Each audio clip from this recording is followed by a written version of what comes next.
Today we're going to be going over the new capacitor setup for the Tesla experiments. So previously, in my other videos, I had a capacitor setup, or various different types of capacitor setups, where I was using these WEMA high voltage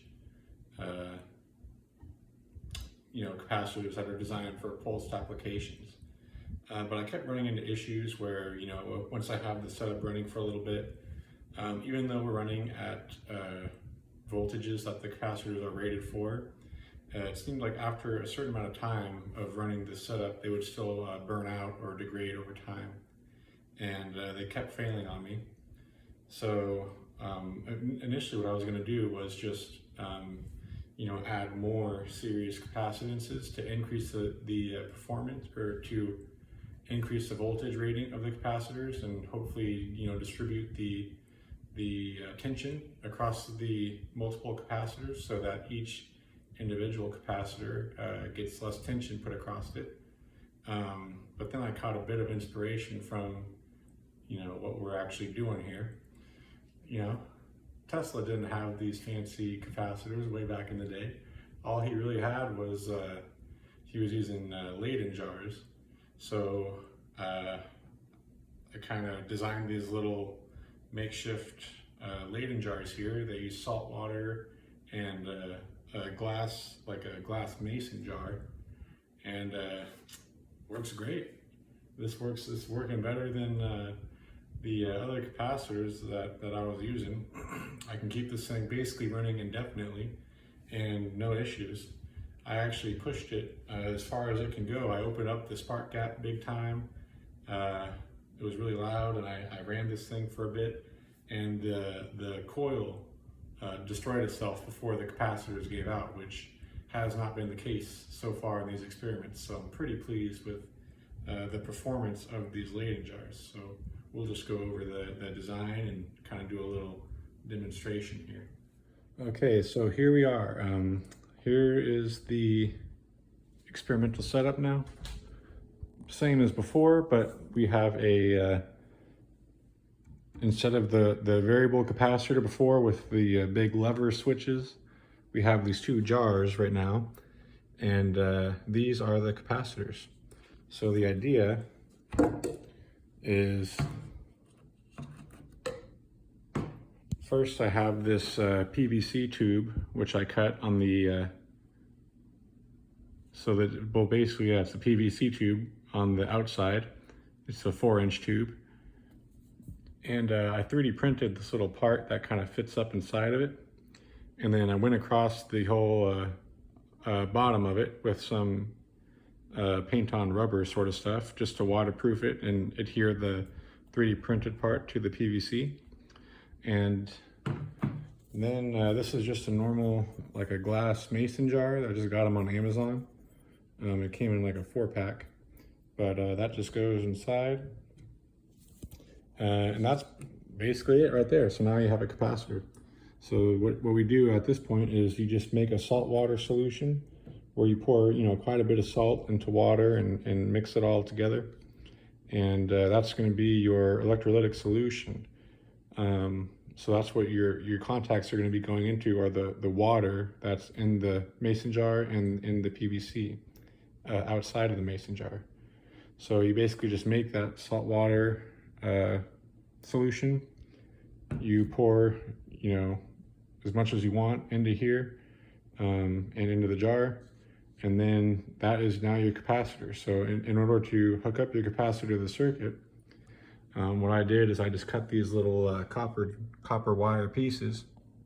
So this is just non-enameled, bare 18 gauge copper wire. I believe 18 gauge, but that's not critically important. But anyway, what I have here is I have two capacitors, and they're currently hooked up in parallel. So you can see that I have the inside of this jar connected to the inside of that jar, and the outside here connected to the outside here. So that's basically just putting two capacitors in parallel. And then in order to connect it into the circuit, we just have one side going into the interior, and the other side here is going to the exterior. And that's it. Besides that, it's the same exact circuit as before. But this has been producing some really good results. So we can turn it on right now and we'll just do a little demonstration. I just have the same setup as before. We're just hooked up to the balls.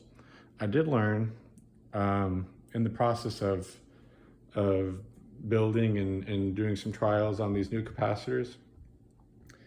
It's pretty important to keep something on the terminals of your transformer, like these spheres here. So these spheres are basically gonna soak up the potential that would normally be bound up inside of the coil. They're gonna now basically go over to these spheres and create induction in the surrounding environment. But that kind of gives, you kind of want to give the coil something to load into, so it doesn't build up all that induction inside of itself and destroy itself. Basically, if you run this thing unloaded, it's gonna eat up its insulation, you know, a lot sooner than if you put something on the terminals. I kind of destroyed it when I was testing my new capacitors and had to rebuild the whole thing again. So hopefully that's the last time I do that, but lesson learned. Anyway, I'll grab the little fluorescent tube thing, turn it on. I'm gonna start turning the voltage up now.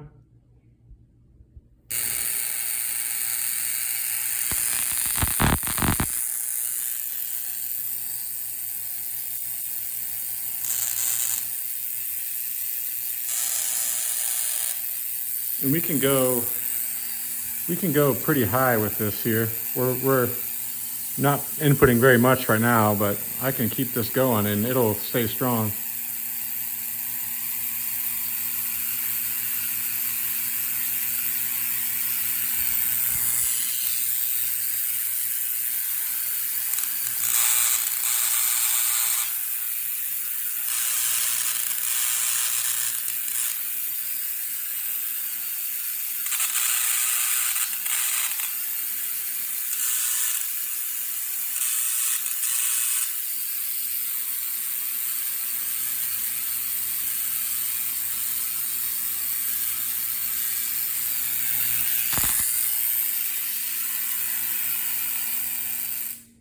So yeah, that's it. And if we do it, now this time I'll do it with the lights off. We can see in the tubes, we get a really cool like glowing effect around the interface between the water and the air as the induction sort of tries to, you know, creep up the jar just a little bit at the boundary there. So we could see that. You kind of have to have them all the way off.